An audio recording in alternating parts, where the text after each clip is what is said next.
예, 탈당을 결정한 유승민 의원은 잠시 후 2부에서 스튜디오에서 만나겠습니다. 이렇게 여권이 혼돈에 빠진 가운데 반기문 유엔 사무총장은 뉴욕에서 열린 한국 특파원과의 간담회에서 사실상 대선 출마 선언을 했습니다.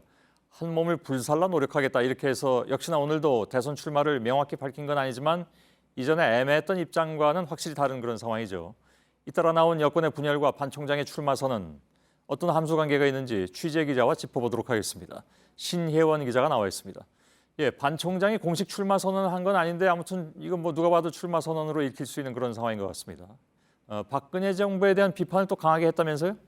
네, 반 총장은 이 탄핵과 촛불 정국에 대한 이 질문에 대해서 이 국민이 선정의 결핍에 대해 분노와 좌절을 느끼고 있다. 이는 지도력 잘못이라고 지적을 했습니다. 예. 이어서 이 박 대통령을 직접적으로 언급한 건 아니라고 덧붙이긴 했지만 누가 봐도 이 박 대통령을 겨냥한 발언이라고 볼 수 있습니다. 그러면서 특히 개파는 중요하지 않다. 뭐 친박이나 비박이 필요하냐라는 발언도 했었는데요. 이는 여권 내 어느 개파 또는 이를 넘어 야권과도 손을 잡을 수 있다는 뉘앙스를 풍긴 것으로 보입니다. 예, 뭐 확실하게 얘기 안 해도 또 아니라고 해도 확실해지고 아닌 게 아닌 것이 되는 뭐 그런 상황인 것 같습니다. 본인의 어법이 원래 그래서 그런지 모르겠습니다만 어떻게 보면 이제 본인은 골라서 갈 수 있다 이런 자신감으로 보이기도 합니다. 그 배경에는 이제 계속 유지되고 있는 지지율이 있는 것 같은데 관건은 지지율이 유지되느냐 이 문제겠죠? 네, 이 리얼미터에서 조사한 대선 후보 여론조사 이 지지율 추이를 살펴보겠습니다. 예. 9월 4주차에 26.8%를 정점으로 계속해서 20%를 넘으면서 1위 자리를 유지하고 있었습니다. 이때만 해도 이 반 총장이 꽃길을 걸을 것이다라는 이야기가 정치권에서 나왔는데요. 하지만 JTBC의 최순실 의혹 보도 이후 이 박 대통령이 10월 24일 대국민 사과를 합니다. 10월 넷째 주 반 총장의 지지율은 20.9%로 떨어지고요. 11월 넷째 주의 지지율은 17.7%까지 큰 폭으로 하락하게 됩니다. 예. 물론 여전히 높은 지지율이고 이 선두 그룹에 속해 있지만 이재명 성남시장에까지 위협을 받는 상황입니다. 이런 추이는 결국 반 총장이 본인은 뭐라고 해도 국민들은 반 총장을 여권 주자라고 보고 있다는 건데요. 이런 배경에는 이 반 총장이 그간 해왔던 이른바 이 박 대통령의 치적을 언급하는 발언들, 이른바 친박성 발언도 배경이 된다고 볼 수가 있습니다. 예, 그 뭐 저 위안부 합의도 그랬고 새마을 운동에 대해서도 그랬고 다 그렇습니다. 호의적인 발언이었잖아요. 네, 네. 그래서 논란이 되기도 했습니다만 아무튼. 네.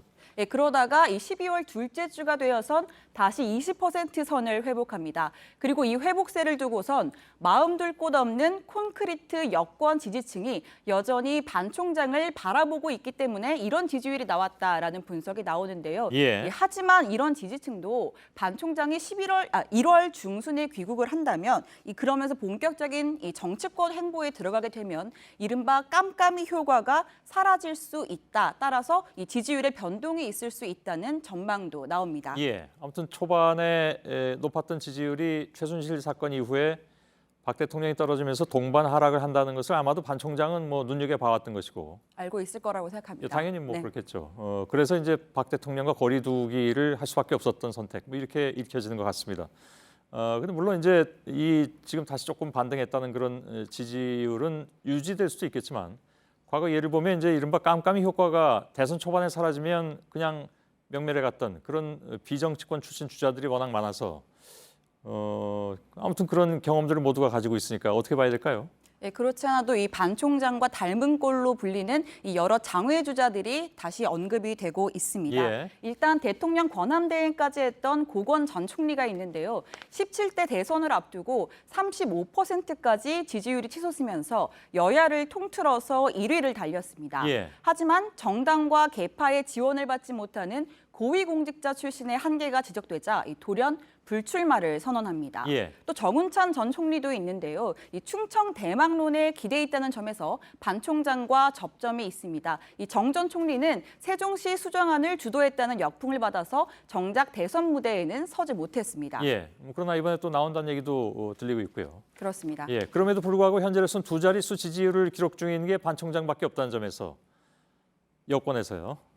여전히 이제 친박계와 비박계 모두 눈독을 들이는 그런 상황인 것 같습니다. 네, 특히 친박계에서는 그동안 우리 후보다라고 믿었던 반 총장이 일부 거리두기 발언을 쏟아내자 좀 당혹스러운 모습을 보이기도 했는데요. 예. 이 오늘 정우택 원내대표는 아마 반 총장이 우리 당으로 올 것이라고 이야기하면서도 반 총장이 보수 진영의 유일한 후보는 아니다라면서 이 오지 않을 만약에 대비하는 모습을 보였습니다. 예. 이 반면 이 그간 반 총장에 대해서 별로 러브콜을 보내지 않았던 비박계는 오히려 이 분당 작업이 시작하면서 이 영입할 수 있다라는 입장으로 조금 선회한 모습인데요. 예. 어차피 반 총장이 반박으로 돌아설 수밖에 없다면 이 자신들 쪽으로 와서 이 당당하게 경선을 통해 차기 대선 후보가 되라는 주문인 겁니다. 예. 실제로 오늘 김무성 전 대표와 만나서 좀 이야기를 해봤는데요. 이 반 총장이 귀국을 해서 신당으로 오게 될 경우 이 충청권의 새누리당 의원들이 동반 탈당을 할 수밖에 없다. 그렇다면 신당의 세력이 더욱 커지게 되고 이때 반 총장과 유승민 전 대표 또 오세훈, 남경필 지사 등 이 여권의 잠재적 대선 주자들이 이 경선을 통해서 대선 후보를 세울 수 있을 것이라고 본다는 관측을 내놨습니다. 예. 잘 들었습니다. 신혜원 기자였습니다.